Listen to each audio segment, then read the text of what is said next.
Hora da entrevista do dia com a Denise Campos de Toledo. Converso agora com o senador Ciro Nogueira, do PP do Piauí, que é presidente nacional do partido. Senador, boa noite. Boa noite, é um prazer estar com vocês. Bom, senador, eu vou fazer uma pergunta que o senhor já tem respondido algumas vezes. A questão da posição do Progressistas em relação ao governo, a partir de Fufuca ter ido para o Ministério dos Esportes. Ele se conversou antes com a bancada, mas fica aquela situação mal resolvida, porque todo mundo falava em reforma ministerial para que o governo tivesse uma base maior de apoio no Congresso. Outros partidos também têm representantes agora no governo e a gente tem visto Arthur Lira falar em uma participação maior na Caixa, na Funasa. Como é que o senhor vê toda essa situação? Olha, a volta de um passado que deu errado, né? Um retrocesso na política daquele toma lá da cá, de querer trocar apoio por cargos. Isso deu errado no passado e vai dar errado agora. Vocês vão ver que os progressistas continuam sendo aquilo que os eleitores deixaram nas urnas. Um partido de oposição, um partido que faz oposição ao governo, não ao Brasil. E, infelizmente, nós temos essa situação, mas eu posso falar em nome dos progressistas, como seu presidente, que o progressismo continuará um partido de oposição. Agora, como é que fica a relação com o Arthur Lira? Ele é presidente da Câmara, ele tem alguma independência nesse sentido, mas ele tem cobrado, inclusive publicamente, essa participação maior em órgãos do governo, dando exatamente aquela ideia do toma lá da cá. Como é que o senhor pessoalmente vê essa situação e a relação dele com o partido? Não, a relação é a melhor possível. Tenho todo o respeito pelo presidente Arthur, é um grande amigo, é uma figura muito próxima a mim. Ele tem um posicionamento dele, a sua posição como presidente da Câmara transcende as fronteiras do progressista, mas como o Arthur Lira fala em nome da Câmara, eu falo em nome dos progressistas. Então, nós nos entendemos perfeitamente e cada um tem o seu ponto de vista. E eu posso dizer que, em nome dos progressistas, eu posso dizer que o progressista é um partido de oposição. E qual é a recomendação de bancada em relação às pautas mais específicas do governo? Porque o governo avançou com algumas questões que tinham quase que unanimidade com relação ao interesse nacional. A questão do arcabouço, por exemplo, o parâmetro fiscal. Mas e a partir de agora? Olha, nós temos uma oposição muito diferente do que nós encontramos com o presidente Jair Bolsonaro, onde tínhamos o Partido dos Trabalhadores que era contra tudo e contra todos, queria quanto pior, melhor. Hoje não, nós temos uma oposição responsável, que senta para dialogar, já sentei diversas vezes com o ministro Haddad tentando melhorar as suas propostas. Sabemos que não podemos esperar 3 anos até que o centro e a centro-direita voltem ao poder. As pessoas estão sofrendo agora. O que nós podemos fazer para melhorar a situação do país, nós iremos fazer. Então, essa é a grande diferença. Os progressistas fazem oposição ao governo, não fazem oposição ao Brasil. E quanto que o senhor se mantém próximo ao ex-presidente Bolsonaro com todos esses processos que ele vem enfrentando? Teve a delação do ex-ajudante de ordens, o Mauro Cid, todas essas questões, e ele inelegível. Como é que fica essa relação? A melhor possível. Tenho uma lealdade ao presidente Bolsonaro, estou ao seu lado. É ele que vai ser o grande comandante das próximas eleições. Nós não demos o menor crédito a essas delações de pessoas presas que têm que falar alguma coisa para poder sair da cadeia. Isso já deu errado no passado e agora está se repetindo. Confiamos na integridade, na honradez desse grande brasileiro que é o presidente Jair Bolsonaro. Mas aí fica o desafio das eleições municipais, né, que vão ocorrer no ano que vem. Por exemplo, em São Paulo, o PL, que é o partido mesmo do ex-presidente Bolsonaro, pode apoiar a candidatura de Ricardo Nunes, atual prefeito aqui de São Paulo. Teria também o apoio do PP? O presidente Bolsonaro também vai interferir nas decisões regionais ou municipais do Progressistas?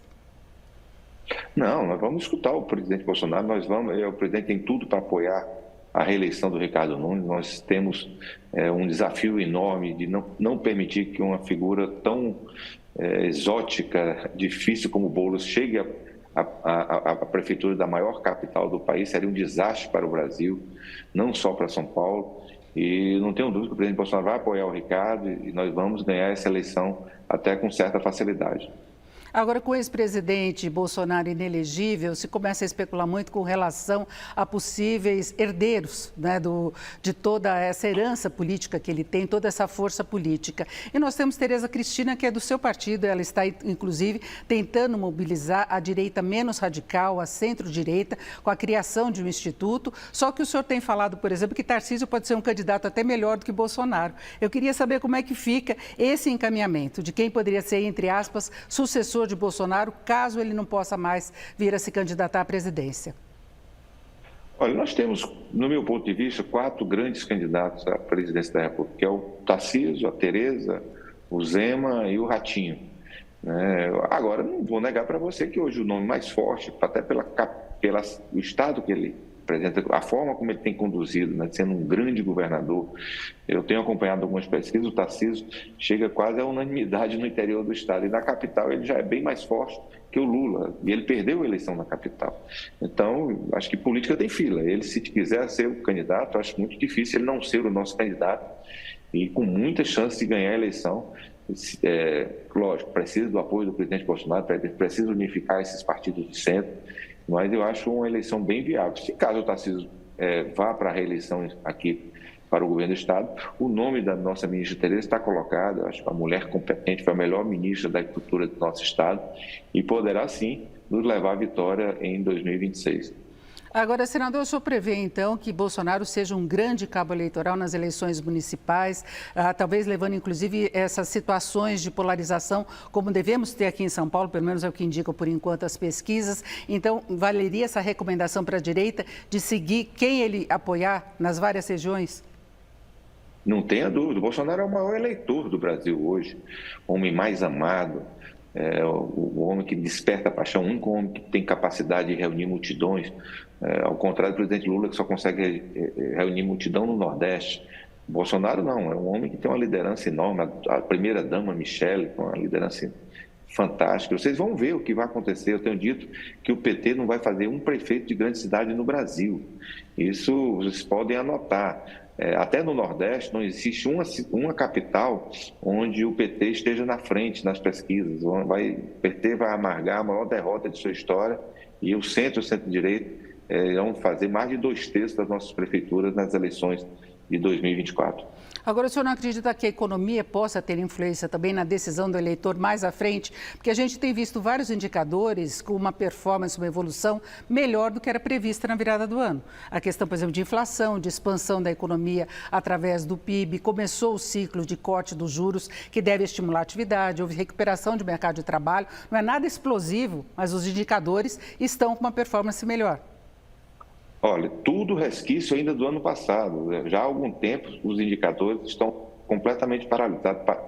Parou o crescimento econômico no que diz respeito à geração de emprego e renda. E o principal, eu percorro o Nordeste principalmente como um todo, a economia está completamente paralisada. E hoje existe muita concentração de riqueza. As pessoas estão cada vez mais pobres, se prometeu demais picanha, cerveja, e as pessoas estão completamente sem esperança. As próprias pesquisas de opinião dão isso. Até os eleitores do presidente Lula estão sem nenhum tipo de otimismo, infelizmente. Eu não estou torcendo contra, não. É a realidade. Nós estamos tendo uma crise sem precedente nas prefeituras por todo o Brasil. Os prefeitos sem condições de pagar salários, já atrasando os salários.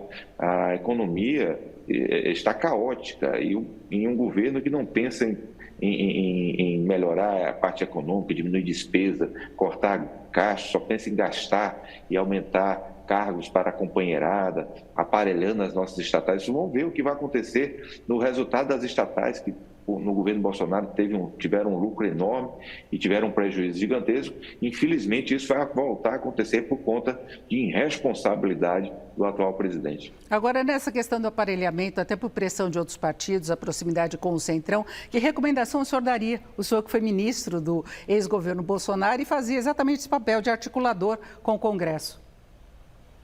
Olha, eu sou totalmente favorável a se blindar as nossas estatais, colocar pessoas competentes. Esse atual governo está entregando para partidos políticos e, pior, às vezes, para sindicatos, pessoas que não têm capacidade de gerir a causa pública. Eu acho que nós tínhamos que voltar a fazer como fizemos no governo Bolsonaro.